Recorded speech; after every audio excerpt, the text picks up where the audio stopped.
All right. Howdy. Welcome to the show. Marko, thanks for coming, man. How you doing today? I'm doing well. Thanks for having me, Mike. For everybody that doesn't know, this is the great Marko that I met at FinCon years ago. He owns Whiteboard Finance, which is I love your channel because I am not a numbers guy. Like Bobby, he gets all the finance stuff, but I can watch your most basic video and be like, just, it is so helpful. It's such a great job of like the education, the dry humor. Like it doesn't feel like you're in a class. So love your stuff. Everybody should go check it out. Like, how did you get into that? Thank you. Yeah, man. So I've been investing for it feels like forever, man. I'm 35 now. We can talk about family. I know you're a big family guy. I got wife, kid, another kid on the way in August. It's March at the time of this recording, so a few more months here until my life is completely over. No, I'm just kidding. No, I'm kidding. I love kids, man. Kids are the greatest wealth. Hey, dude, but, one to two, yeah. 1 to 2 is I mean, it's a change, but you did 0 to 1, so you'll be fine. Yeah. I feel like, is it like exponentially harder, or is it kind of just gradually a little bit harder? Like, it's a little bit harder. I will say that 1 to 2 is harder than 2 to 3. I found. That's what everyone says. It's not harder than 0 to 1. Okay, good. So good. it's not as much. So you'll be fine. Awesome. Well, the reason I say that is because I've been investing since I was 18. I'm 35 now. Graduated with a finance degree back in 2010 when the world was, falling apart after the, 07, 08 great financial crisis. It's kind of funny because I originally went to school to be a personal financial advisor. I enjoy teaching. I enjoy helping people, especially if it's a subject that I'm what I would like to think a subject matter expert in. And I've always just been following, geopolitics, finance, what is money, that whole thing. We earn money or we work our entire lives, for this thing. And like, what is it, right? So right. I enjoy studying it, understanding it, the history of it, what it is in its form today in terms of, fiat currency versus what currencies used to be, hundreds, if not thousands of years ago. And just basically, how we trade and barter as humans with this, now it's a piece of paper or a digital, piece of paper, if you will. Numbers on the screen. Yeah. So I've always been a big fan of personal finance just because, we spend so much of our lives earning this thing, why not best learn how to utilize it properly? So, I came from the school of like traditional personal finance. It's almost like that, order of operations, right? You get your first big boy, big girl job. Okay, I'm starting to make real money. I see that the government takes 33% of what I make. I work 3 to 4 months out of the year just to, pay Uncle Sam. Okay, how do I best utilize what I have left, right? So it's just teaching people, how to best utilize their dollars and kind of build that little army that works for them until they, knock on wood, retire one day. Right. So, but what made you make YouTube? I'm really curious about this. We've had conversations. I love YouTube. Yeah. But like, you just go like, what I'm gonna put up a whiteboard. I'm gonna put a suit on, and I'm gonna teach this. Like, yeah. So I wish I would have went into more of that. That's a good question. So basically, after I graduated in December of 2010, I had multiple, finance internships. I worked in the business. But in 2010, no one was hiring for anything, especially in finance. And I'm in the greater Cleveland area. We're a pretty decently sized finance hub. We have a couple publicly traded banks here. We're known for basically healthcare, Cleveland Clinic, and then also finance as well. But basically couldn't find a job, man. It was crazy. So I actually sold cars right out of college with a finance degree. But it was good because sales, in my opinion, is one of the greatest skills that you can learn. And you also 100%. learn a lot about people, psychology, how people think, their buying decisions, emotions, things like that.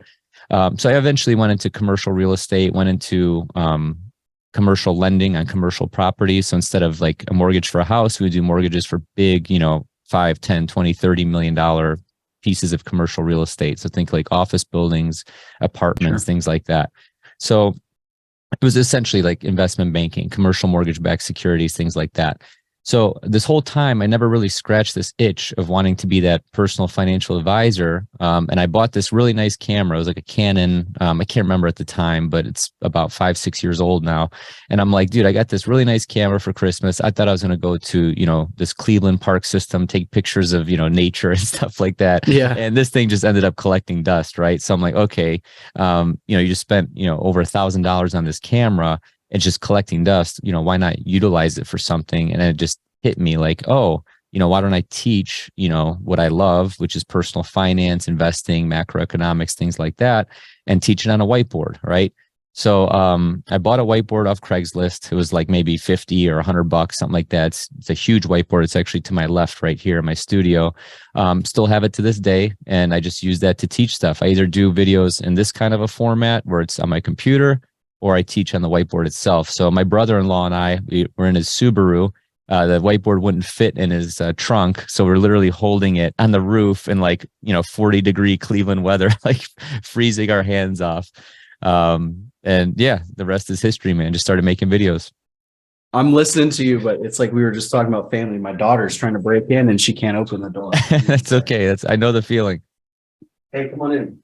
Yeah. So, okay, that's awesome. I was always curious. So you got started. You can come in here. That's fine. So, I mean, I guess this is kind of like a segue. We can come back to that, but this is my daughter, Paige. So she's Hello. 3 and my wife is out doing her business right now. So, I want to come back to the YouTube channel and I'm sure it ties into this, but one of the things we were talking about right before this is like the family stuff, right? Obviously here, my daughter is on camera. So I'm just making an impulse decision here because I got to take care of her, but I'm curious, like how you've juggled your family and privacy. You got like obviously a much bigger following than I do on, hey, I know you're counting, but you gotta be quiet while we're on here. Okay. Like you've got a much bigger following than I do. And you're very private from what I can see.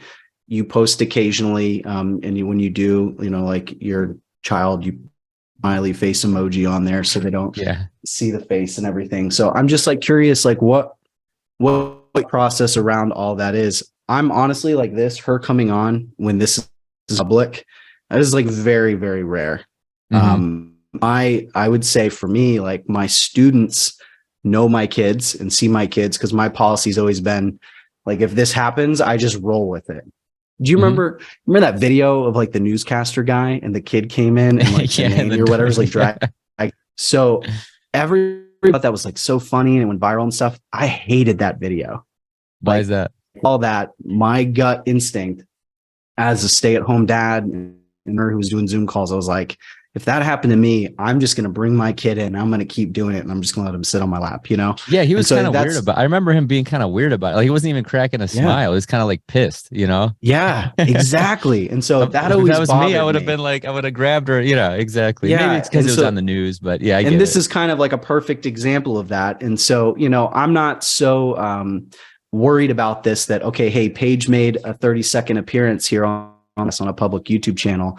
I'm not overly worried about that, but I'm not going to put her in an ad. I'm not going to putting my kids all over my website or anything like that. But I say that just because she was sitting in my lap, but I'm really curious, like your thought process about this, because it's something I think about all the time and I don't know the right move, but it's like, I want my kids to be, but I also want to protect them from like the horrible human beings that like online and feel like they can say awful things to you. So anyway, we'll jump to that part of the conversation. No, I get it, dude. I get it. So my daughter is a little bit younger than yours. She's 19 months. She's a year and a half old. Basically, I cover up her face with the emojis and stuff just because my following is like way too big. And I'm not saying that from like a egotistical nose in the air perspective. I'm saying that from like, there's so many people out there where it's like, she doesn't even know what the world is yet. Why would I put her online? That kind of a thing. So I don't think it's fair to her. I mean, obviously my wife has like a, private Instagram for family and friends, and I get all that, but once it's online, dude. It's going to be online forever, right. Unless there's a heat death of the universe, everything that goes online is saved in one form or another for the most part. So my point is that she's too young to even know what social media is. So it wouldn't be fair to her to put her on there. If it's something like a private community or whatever, it's like, yeah, I feel like these people are kind of like my friends and family. Of course, I would grab her and have her on the camera. In terms of like putting her on like a YouTube video, I only did it once when she was like a baby, maybe like, 4 or 5 months old. She was in the studio, and one of my sponsors is Policy Genius. They're an insurance aggregator or broker. And, I was just doing a Policy Genius ad, and I was holding her, and she was like laughing, so I did that, but she was literally like, looks like any other baby. But now as she develops and becomes more of like a human being, toddler kind of a thing. I don't know. I don't want to say there's a lot of weirdos out there, because I have faith in humanity. I typically have like an abundance mentality, but for every 99 normal people, there's always going to be some weirdo, right? So it's just not fair to her. That's just my opinion. No, that's great. Yeah, no, that's always I was curious about, because I that's a lot of kind of how I feel about it, and I just always like to get people's thoughts on this. I had a conversation with somebody at a conference recently that is like, daughter is like in all of the stuff, and I just wanted to hear her, because I'm just like, I don't know that I have the right answer, that I'm doing it the right way. Well, I have a perfect example. Sorry to interrupt, Mike. One of my friends, it's funny, her and I, we grew up together. We went to school here in a suburb of Cleveland, and I've known her since elementary school, and she's a huge mommy vlogger. Like, she has a huge like family YouTube channel, and husband, kids, this is what I ate today. I farted at 7:13 a.m. You know what I mean? Like, her whole life is online. You know what I mean? And my point is that it's just too much, and I would not, want my kids. I don't want to use them as like, I don't want to say props. That's the wrong word. But there's a lot of people out there. Yeah, it's like even in the finance space, there's people that have, multiple YouTube channels, multiple videos a week, multiple everything. These people have no lives, I promise you. Because I put out one video a week, and I feel like I don't have time for anything, let alone multiple channels, multiple videos, all that stuff. And then they use their kids like, oh, I'm a good dad, I'm with my family. It's like, really, dude, you're working 100 hours a week, right? So my point is that I would never use my kids as like a prop or like a virtue signal or anything like that. But especially if you create a channel that's focused around that, I mean, I guess that's your channel. I get that. I share my stock portfolio. That's private, but I do it because I'm in the space, right? But kids is just like a different level, in my opinion.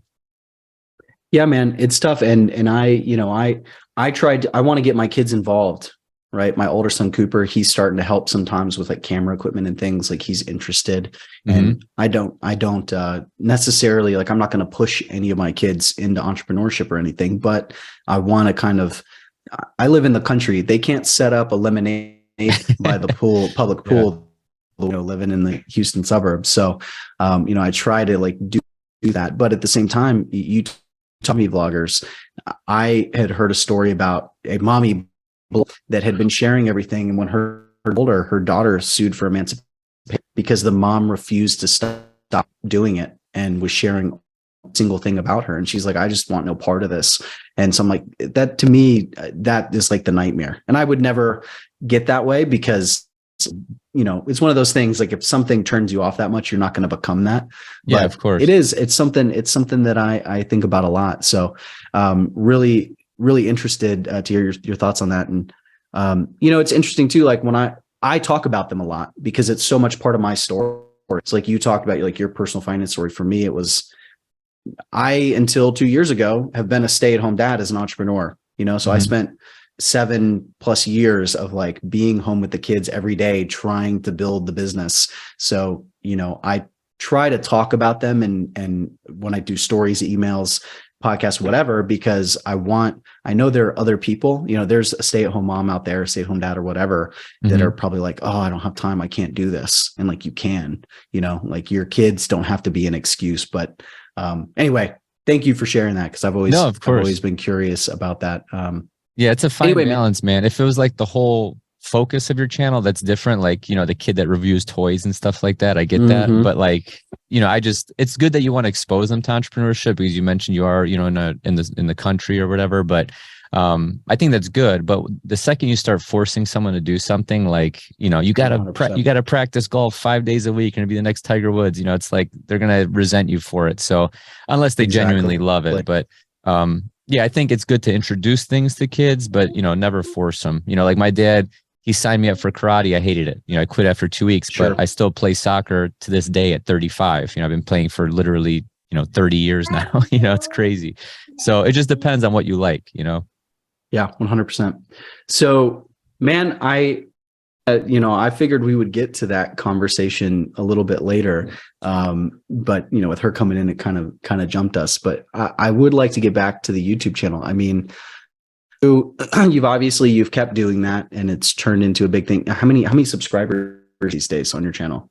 It's like almost a million. Last time I checked, yeah, it's like 940, 950, something like that, 950,000.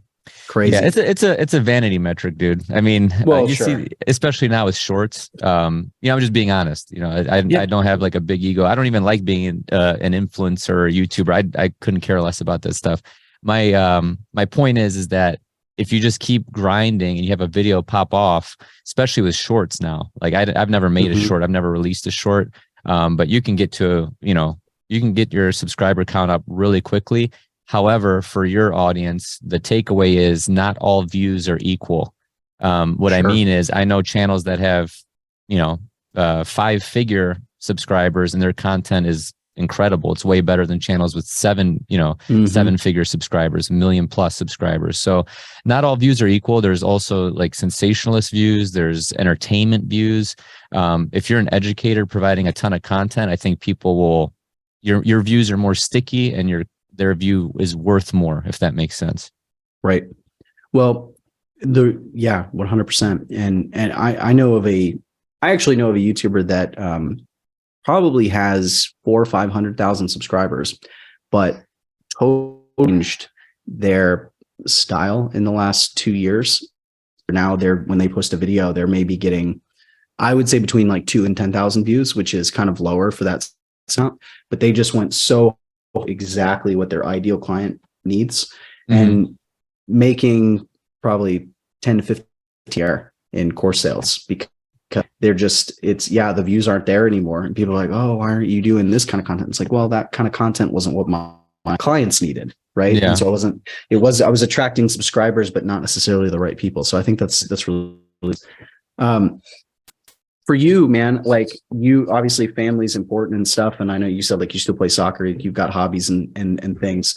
Like, so how do you, as you're building your business, like YouTube obviously gives you some leverage because you're creating these assets, but how have you gone about that, of like having that, I don't want to say work-life balance, because I personally don't really feel like that's possible. It's not maybe balance, it's whatever is portion for you and your family, but like, how do you do that? How do you focus on growing something and still have the time, for your wife, for your daughter, for all the things that you want to do? Like, what's that been like for you? Yeah, for me, I'm like a lifestyle business guy, 100%. I don't need to be king of the hill. I don't need the Ferrari. I don't need any of that stuff.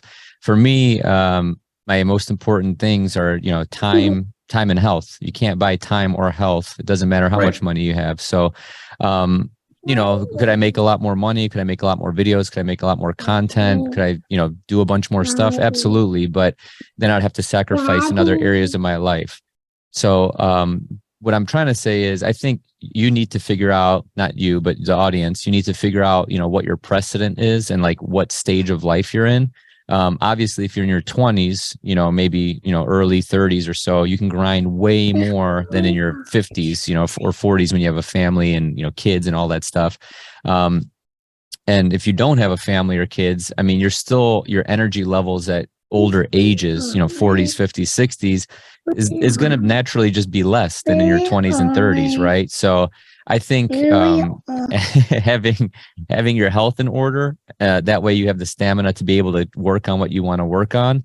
And then also, making that precedent, like, hey, how do I want to live my lifestyle? So for me, time and health is most important. So I want to be able to, change my schedule up on a dime, right? Like, you asked me to do this interview. I said, I moved around like one thing. It's like, okay, I can do it. Right. But when you Yeah. get so, sucked into, multiple channels, multiple businesses, multiple this and that, you start to kind of lose, time for yourself and for the things that matter to you. So, again, it's all about prioritization, but the strategy behind that is figure out how to be consistent, whatever you're doing, whether you're starting Amazon FBA or a social media marketing agency or whatever. Figure out what your threshold is to be consistent, to be able to do it repeatedly over a long period of time. So once you figure out how to be consistent, figure out what that is. For me, that's 1 video a week. If I tried to do 3, I'd probably burn out and sacrifice other areas that I care about. So I guess for the audience listening to this is figure out your max capacity where you can be consistent and still have time for other things, I guess. Yeah, that's interesting. Well, then go get another one. You can have more than one toy in here.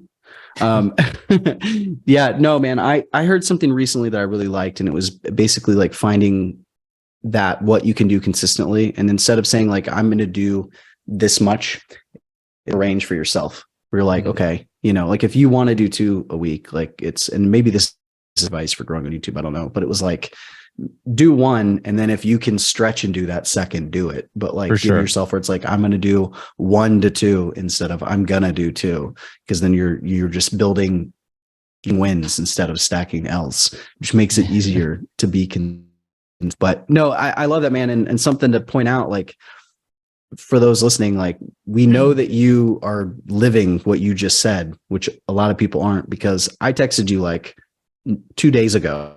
And most of the time, like I know that if I had went through a list of like 10 people and messaged them, I bet you probably 8 out of the 10 would have said, oh, I'm too busy, or I don't have time. Like I can't do it. Right. Cause that is the culture that we live in as entrepreneurs.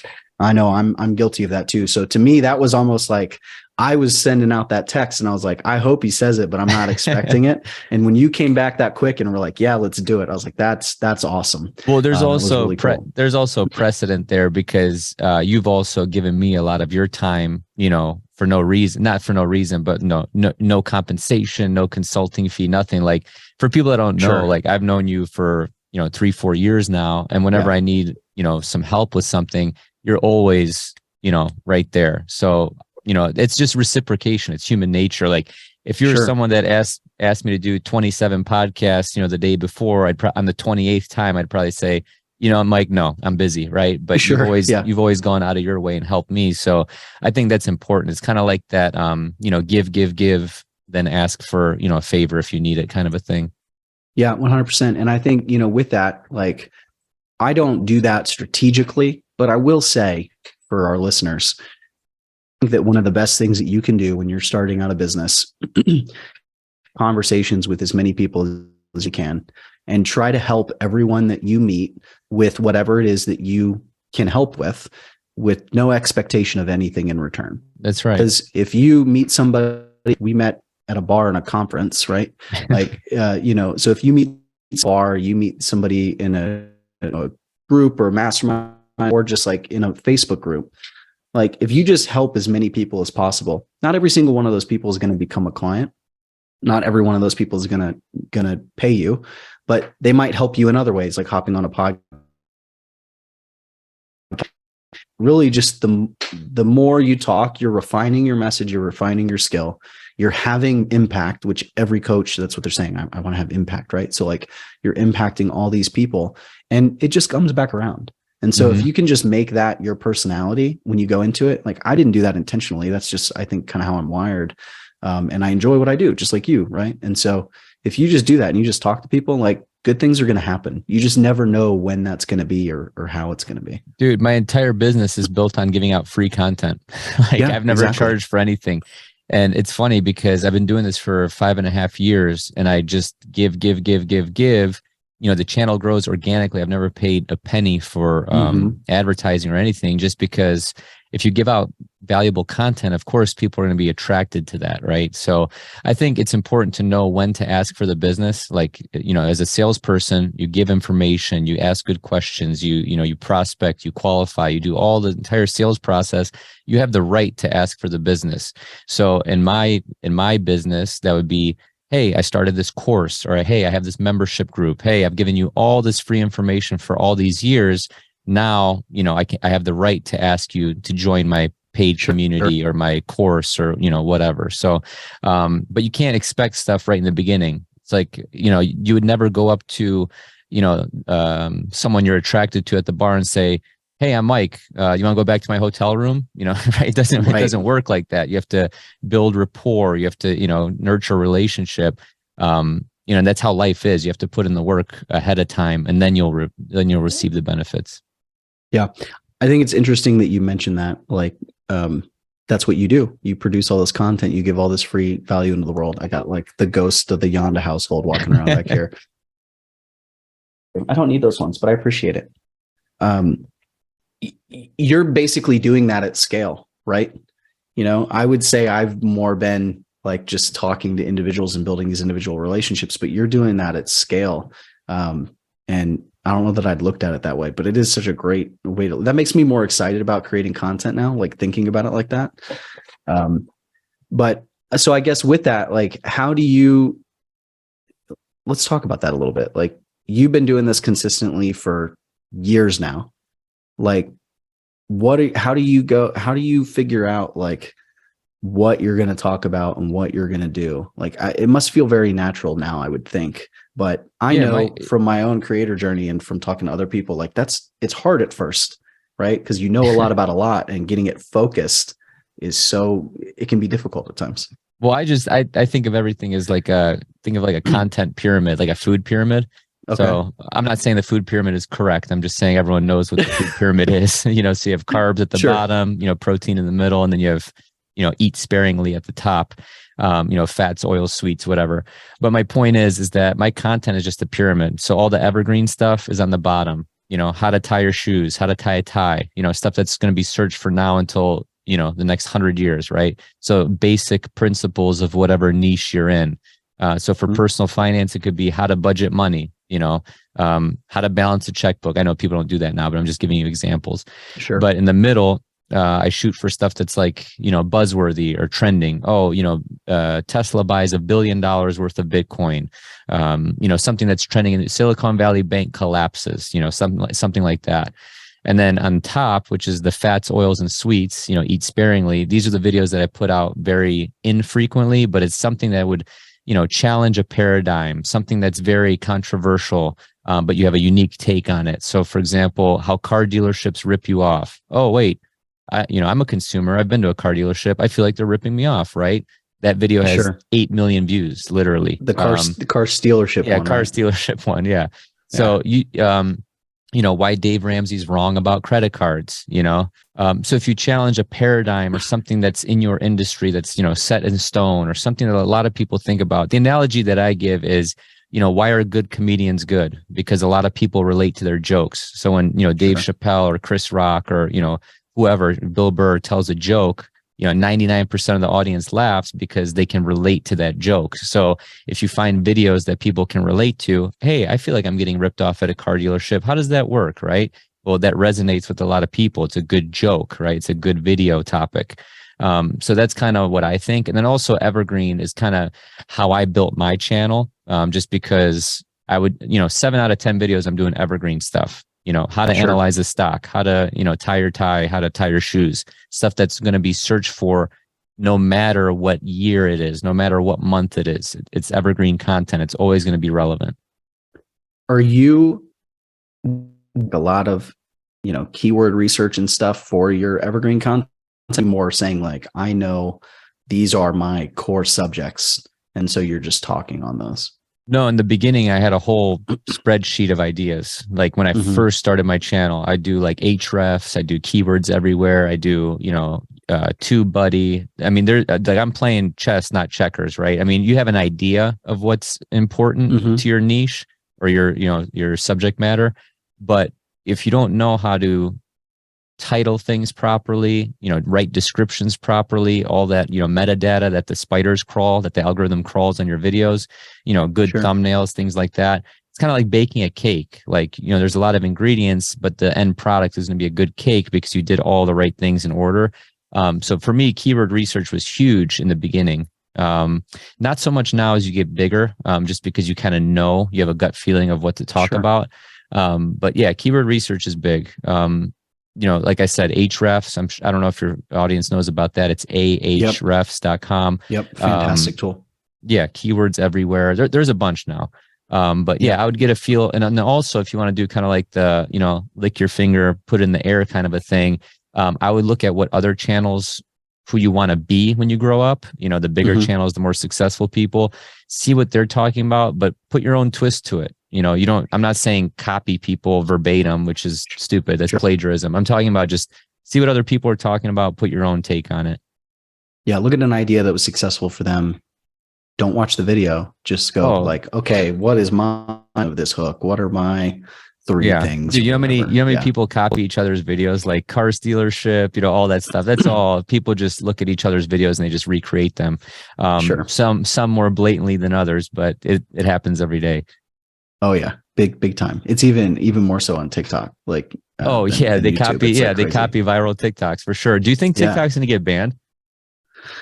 Oh man, it's so funny. We've had, Bobby and I have talked about this a lot on here, and I don't know if it'll get banned or not, but I think what's interesting is I think we had a conversation. I said, hey, when they first started talking about the ban for government employees, I was just like, okay, they're talking about it. It'll be interesting to see what's happening in the news cycle when that drops. And I can't remember at this point, but it was like something happened. And then like the next day they mentioned that. And it just, so to me, it's like, I don't really know if it'll happen. I feel like these kind of conferences are less about the security and more about like distraction in the news cycle. I don't know. Maybe I'm just cynical from law school, but yeah, I think, well, I don't even know if I want to go down this road, but I think a lot of news now is just basically corporate propaganda, and it's the shell game. This is really going on in the world. Hey, take a look at this. There's aliens in the sky while, this train is derailing in East Palestine, Ohio, man, one of the worst, that one's in history. Really hits home for you, doesn't it? Bro, that's 80 miles from me, man. That's almost in Pittsburgh. I'm 80 miles northwest in Cleveland. And it's just crazy, man. It's like this, I'm not going to go down, politics or anything on this show, but I just think a lot of people, they need to focus more on like independent, like journalism, independent news sources. And that way you can actually figure out what's really going on. And I'm passionate about that just because I think investing has a lot to do with figuring out, hey, what's really happening in the world. You have like China brokering, Saudi Arabia, Pakistan peace deals and, trading, oil in yuan, not dollars, with Russia and the rest of the world. And it's like we're talking about like aliens, dude, and spy balloons. It's like the big picture is going on over here, dude. So it's tough. When I came out, when I first started my legal career, I really pulled back from the news a lot. Like didn't watch the news. For sure. I'm starting to now more through independent journalists and like through actual physical newspapers, which still it's not, it's not that it's perfect, but there's a little more meat there. Right. And, but I basically turned away from it. And part of it was kind of like me seeing law school where I went in with this belief that it was like, this is the law and you follow it strictly, and strictly interpret it. And then I immediately saw how partisan it was. And even in between the debates of my classmates where I was like, this is not what I thought, but then I really got to a point where I was just like, nobody can really affect my future but me. 100%. And so I just kind of took the approach of like, I'm going to focus on me. I'm going to focus on my family. I'm going to get my house in order and make it so that like, I don't feel the impact. And so that's been my big driver, right? With the business and the money and stuff. One, I really love what I do, but it's like, I've achieved those I want to achieve. And the only reason that I'm like, I want to grow is because I want to give my kids a head start. I want to be insulated from whatever could happen, Do you remember, sorry to interrupt, Mike, do you remember Jim Rohn, Rohn? Jim Rohn? Yeah. He was like unbelievable speaker. And basically his whole premise was just talking about what you just explained in a nutshell. It's just only you can dictate your future. You can't, if we complain about, the tax rate or what's going on overseas or this and that, that doesn't matter. It matters, but, at the end of the day, you can only control, your family, yourself, your work ethic, things that are within your control. I think, it's good to be aware of what's going on in the world, but at the same time, as an entrepreneur, only you can kind of dictate your future. And if you get caught up in that, corporate, news cycle, propaganda, all that stuff, that's all you're going to talk about. And we see a lot of division in this country today, just with a million different topics. I'm not even going to name them, but it's just a lot of division when at the end of the day, I think, 3/4 of the population pretty much agrees on the same stuff, especially if you have, family, especially if you have kids. They just want a good place, a good world for their kids to grow up in. And I feel like the two sides of like 15%, whether you're left or right or whatever, 100%. They're just very vocal. And I think most people in the middle are, somewhere of the same opinion on most things.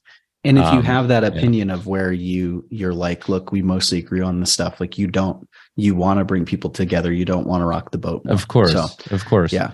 Yeah. But I think most stuff should be in your control, at least in a free market, capitalistic society. That's how it should be. My parents are immigrants. They came here in the 70s. My grandparents are immigrants. They all came, at the same time. I was first generation born in the States. I didn't have any silver spoon or anything, dude. I was born in Cleveland proper, in the hood. Yeah. And then we moved to, suburbs when I was a kid and for better schools and things like that. And if, my parents can figure it out in one generation, anybody listening to this, show can easily, it just depends on, if you have your house in order. So you can only control what you can control, if that makes sense. Yeah, man, I 100% agree. And that it's not that we don't have situations and things that happen to us. Everybody has. I'm not going to try and say that like I have it harder, you have it harder, anything like that. I know there are people out there that have it way harder than I do. For sure. But what I've come to realize over the years is that the vast majority of my problems can be solved by me acting differently, and just kind of owning that, right? Like if you don't have enough time, then do a time audit of yourself and how you're spending time. Oh, 100%. And you'll see that it's a lot of waste there, and you might feel like you don't have time. And I get this a lot. Funny because we've talked about the kids and stuff today. One of my biggest pet peeves is parents complaining about not having time. It drives me up the wall. If I'm a little more vocal with like clients and students and stuff, but if somebody's like, oh, I got this, I can't do it. Like, man, my wife is here. She's been here for the past 2 days, but this whole month I'm solo parenting, and like I'm still doing all of the things I need to do, and I was a stay-at-home parent. So when people tell me they're too busy, I'm like, you're not too busy. You're just not, you haven't figured it out yet. Like you can do it. I know you can do it. And there's things you have to figure. You have to figure out how to take advantage of small chunks of time, right? Like napping. Check this out. Yes. Yeah. Sorry. So look, I just pulled out my book bag. This is right next to me. This is not a prop. This thing right here, I don't know what it is. I don't know who makes it. I got it on Amazon. I don't know if the light can hit it. I don't even know what it's called, but this little wheel right here. I don't know if you guys can see this. Oh, that's awesome. Yeah. So it's basically it's trying to focus on my face, but basically it's a little wheel. And every time you do something for the day, you just check it off. I did it or I didn't do it. So that could be anything. Could be meditating, could be napping, could be walking, could be whatever. And then all of this, sorry, I know this is kind of like impromptu. All of these are just to-do list. And you just prioritize. This is every day for the past, 60, 70 days. But if you write things down, it's going to get done. What gets measured gets managed. So I think so many 100%. People, like, have you ever, this sounds kind of weird. Have you ever tracked calories for like a week or a day or something? Yeah. I mean, dude, that was my first online business was an online fitness coach. That's how I got into Facebook advertising. Oh, yeah, that's right. Running ads for myself. Yes. So yeah, I did that. I did that. And I'm doing it now because I have, in the 10 years since my online coaching business to now, I am back to where I was my heaviest weight ever. Like I'm back to that same out of shape. And so I'm like starting that journey again. So yeah, I'm literally like weighing and counting, but it makes you aware and it makes you Yeah, with the time audit, like, so I track, I never really needed to track calories. I played soccer my whole life. I feel like I was born 165 pounds. Okay. Like I've been 165 like my whole life.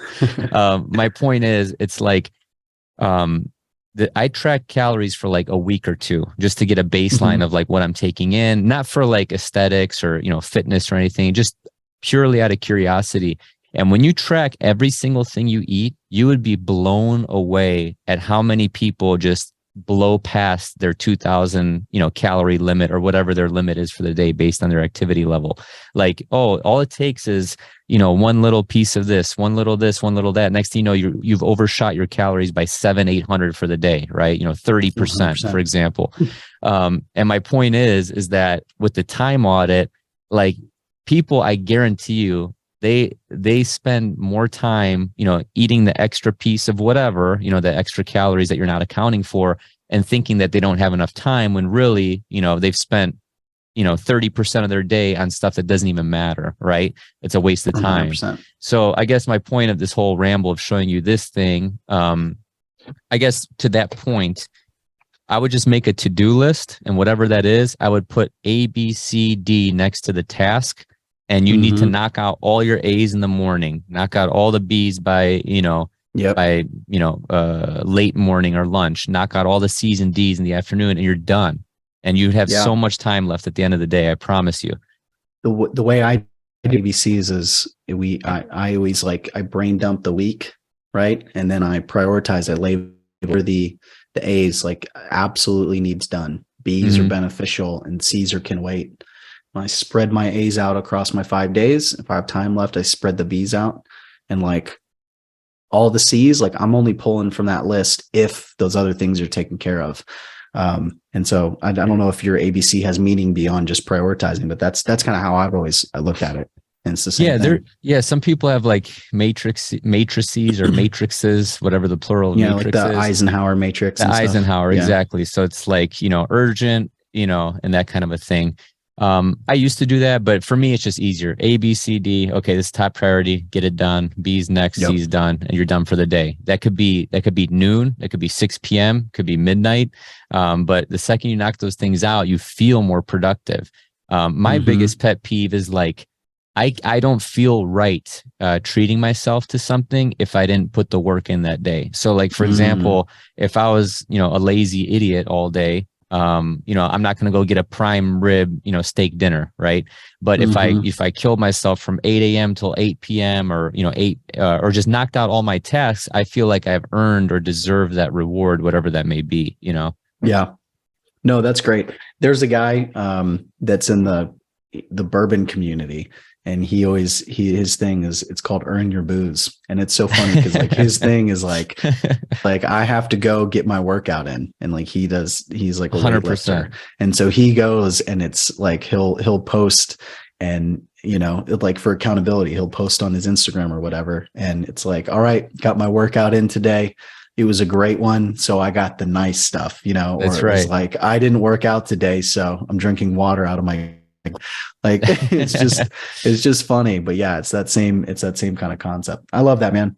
And it's so easy to do. Just get a spreadsheet, and then whatever time that you start your day, you wake up, if your alarm goes off at 7 a.m., 6 a.m., whatever, each cell is half an hour, and do it from 6 to 10.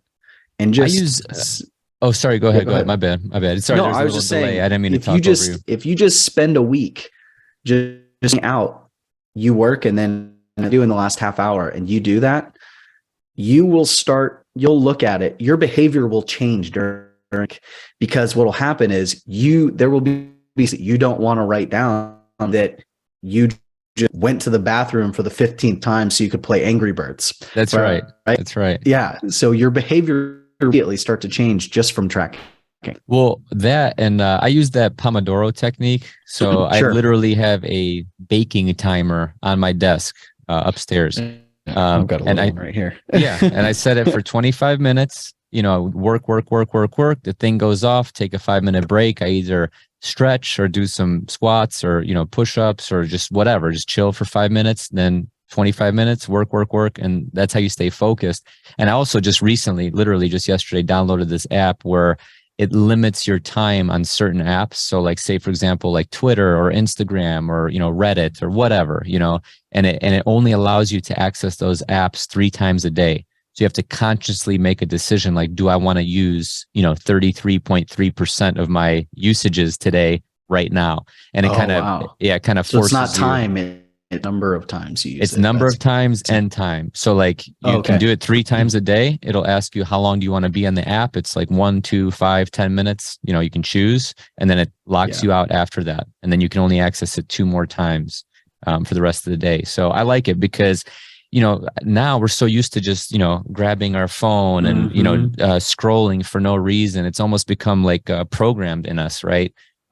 Yeah. So yeah, I think for me, technology is a double-edged sword. It can be used to make you really productive. It can be used to make you really unproductive.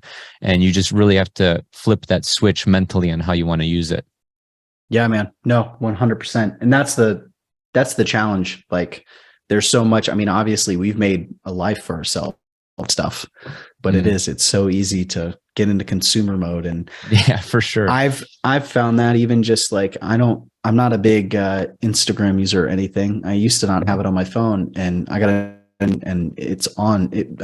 I did download on my phone, and I'm like, man, I find myself using it. I never used to, right? But I find myself just pulling it up and just seeing like who has new stories. Yeah, and then yeah. I'm like, why am I doing this? I just need to delete it again. Dude, it's like a slot machine, or it's gamified. It's tapping into that little endorphin lizard brain, that we can't control, like cavemen, and it taps right into it. So you have to just, take a breath, consciously figure out what needs to be done either for the day or, that section of the day, whether it's morning, afternoon, night. I built this whole business at night, dude. I've worked, full-time job my whole life, since, I don't know, I've been a busboy, I've been a server, I've been a valet driver, I've been a bartender, I've been everything. But from 21, for real. I've always had a full-time job. And then that switch, in your brain goes, hey, this is great, but I really want to get X, Y, and Z out of life. That can be achieved through entrepreneurship or a side hustle or whatever. And I know that's obviously what you guys teach, but for me, once that side income starts coming in through entrepreneurship and you are burning, the midnight oil to get a video out, even though you just worked all day at a W-2 and it's the last thing you want to do. I think that separates like 95% of the population, that 5% that really wants to, put their nose to the grindstone. It's kind of like Kobe Bryant or whoever, right? Spend an extra few hours at the gym, and you just become the man, right? And it's not about like being the man or, getting the Ferrari or the G-Wagon or the jet or any of that materialistic stuff. Again, for me, my thesis is it just boils down to time and health. And if you have the time, you have time to work out or sauna or spend time with your family or whatever. And it's just a more balanced life, in my opinion. But you also have to know when to sprint. If you're in your 20s, you should sprint. If you're in your 30s, you should jog. If you're in your 40s, if you've set yourself up, you can really start to walk, at that point. Sure. If you want to, I don't know. Some people, they work till they're 80, or till they die, which is fine. But for me, it's more of like travel is important to me. My time's important to me.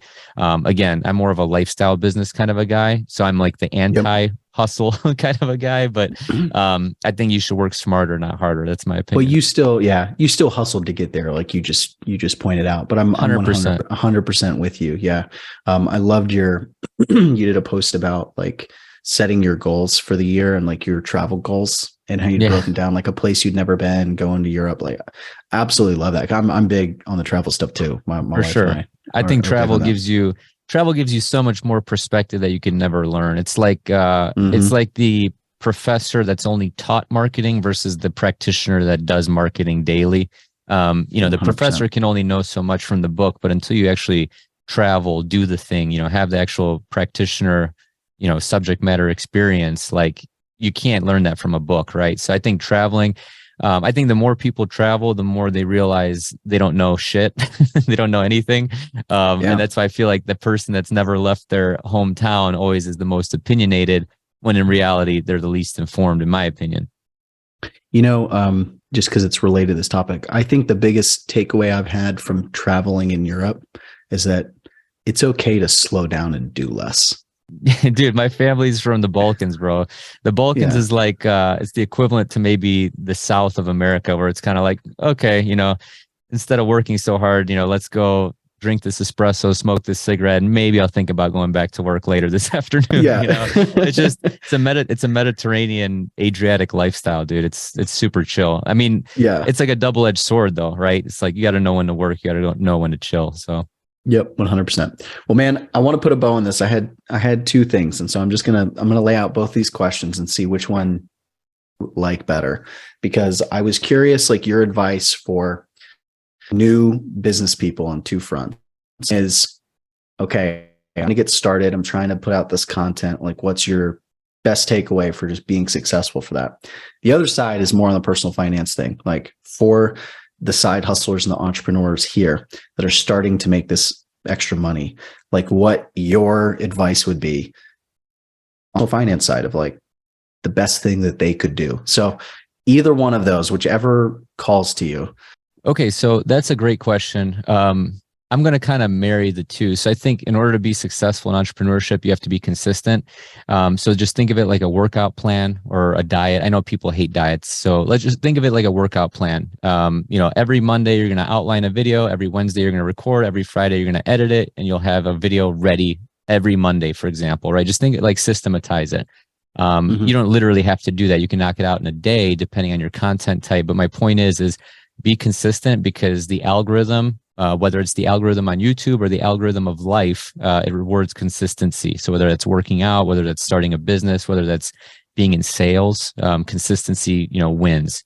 And then secondly, in terms of like the financial standpoint, I went full time. So I started my channel in November of 2017. I went full time April of 2019. And I quit my W-2 job. So it's one of those like success stories, I guess. But basically, the reason I made that decision to go on YouTube full time as opposed to juggling both the W-2 and YouTube is because my wife and I had no debt. We were renting at the time. We're renting, a smaller house just because we were both just together, no kids, no family. Our financial nut, our monthly nut was very low. Our obligations were very low. So when YouTube started to basically match and exceed my W-2 income, we really took a hard look and said like, hey, this has been going on for 3-4 months now, not 3-4 days, not 3-4 weeks. I wanted to make sure this was not a flash in the pan. I wanted to make sure this was a sustainable income. And that's the advice that I would give. Don't quit your day job. Make sure your side hustle income is sustainable. And then if it's meeting or exceeding, your W-2 income or your day job income, and your financial obligations aren't huge, that's when I would start to make the transition to full-time, side hustle. Your side hustle now becomes your full-time gig. Awesome. Yeah, no, totally agree with that. Have you ever heard Bobby's story about quitting his job? No, I haven't. Oh my gosh. So that's the advice he gives too, but that's not what he did. I'll just tell you because it's so funny in case our listeners haven't done it. So he was a band director. He starts his blog talking about personal finance because he used to lecture about personal finance and investing to his band students. Okay. So he first $3 on his blog from affiliate marketing. And he goes, I'm doing it. And he quits and pulls the plug and he jumps. And this was his wife and him were engaged. They weren't married yet. And they were living in her parent, like a room in her parents' house. Wow. And so he made $3, pulled that trigger, found out really quickly, like, oh, there's a much longer road here. That's how he got into digital marketing. So he started running Facebook ads for other businesses. And that was how we kind of got to putting our product together because he had that story too. But we tell that story and he's always like, don't do what I did. There's something to be said about that, which is great, but I think it all just depends on what stage of life you're in. Me, I'm more conservative naturally, just as a human being. So I needed to wait until, hey, this thing's for real. I waited, 3-4 months. Like I started making money in, I want to say like February or March, like real money. And then I actually put in my 2 weeks and quit, I think like April or July or something like that. I can't remember, but it was definitely like a 3-4 month period between making real money, deciding when to quit the W-2. So, 3-4 hours or 3-4 days or $3-4 is probably not the route that I would go, but there's nothing wrong with that either. Yeah, it's just funny because he gives that same advice. But well, Yeah. man, I want everybody to know, go follow you, Whiteboard Finance on YouTube. It's awesome. Like if you feel like, I always joke about Bobby understands all the personal finance stuff, and I feel so illiterate when it comes to things like, I know how to make money. I don't always know what to do with it. And so it has been very helpful for me. I hope everybody else will go watch him too. But I know you are working on your new program. And so Yes. can you spend a couple of minutes, and because I think for somebody that maybe they've liked you on here, they start watching your videos and they just want help figuring those things, you're putting something together that is going to be great for people like me. And so can you just tell us a little bit about it? Yeah, thank you. So you can find me, YouTube, Whiteboard Finance, Twitter, Whiteboard Fin, Fin, and Instagram, Whiteboard Finance. What Mike is referring to is something that's been in my brain for about 3 years now, in the works for, I'd say, about a year. And the reason it's taking so long is just because it's a lot of moving parts. So what I would like to create is almost like a private community. It's going to be called Whiteboard Finance University. Think of it like a live mentorship with me and 4 other professors. And the subject matter experts are basically experts in real estate, personal finance, ETFs, and stocks. So this is going to be, this one gentleman owns 400 rentals in Dayton, Ohio. That he's the real estate professor. The personal finance professor has been a personal finance writer for years. He writes for the biggest publications out there. I'm not going to name them, but they're the biggest money blogs that you know. And then also the stocks and ETFs professors. One is a CFA, Chartered Financial Analyst, very prestigious title, very hard to achieve. And the other one's been analyzing portfolios for years. He has a whole blog on it. So this is not a joke. Like, I know a lot of people, they put together these private communities, like, you guys are awesome. I'm talking about people that are just like, oh, I'm trading Forex and I'm trading this. And it's all just some like I know BS. what you're talking about. Yeah, exactly. Yeah, we have that in the entrepreneurship space too. Yeah. Yeah. But this is going to be legit. So you're learning, you have direct access to me through weekly live streams. We're going to do guest interviews, kind of like how you and I are doing right now. And then also there's going to be mini courses for each subject, and then weekly content that comes out for each subject as well. So if you want to learn about real estate investing, if you want to learn about portfolio creation, if you want to learn about what to invest in, if you want to learn about the personal finance side of things, like that order of operations, different accounts for different situations, like your kid's school, things like that. It's just going to be a huge, ever-growing library of information. I was thinking of doing kind of like the gym member modelship. You pay X amount of dollars per month, you get access to everything. The squat machine, the bench press, the sauna, the steam room. And that's what I'm trying to create. And ultimately, it's going to be access to me and access to an amazing community full of people that are like-minded in those situations. So yeah, I'm super excited about it. We're in the process of building out those mini courses right now. And then, every week there's gonna be new content coming out. Please, go in the that's being put together. Like, just go check out the stuff on YouTube. It's great. If you're in this world, like, it's something that you need to know, because you're going to make money, but you want your money to work for you.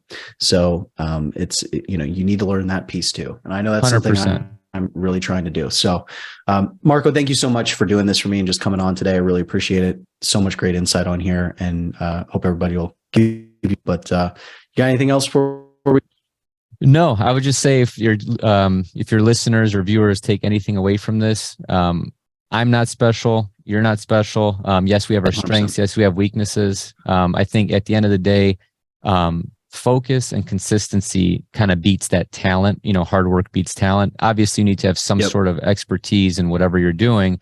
But, a lot of people out there, you don't have to be, a complete subject matter expert. You don't have to win the Nobel Peace Prize. You don't have to, be some creative inventor of something new. I would just focus on something that you can talk candidly about for 30 minutes, unscripted. And that's your passion right there.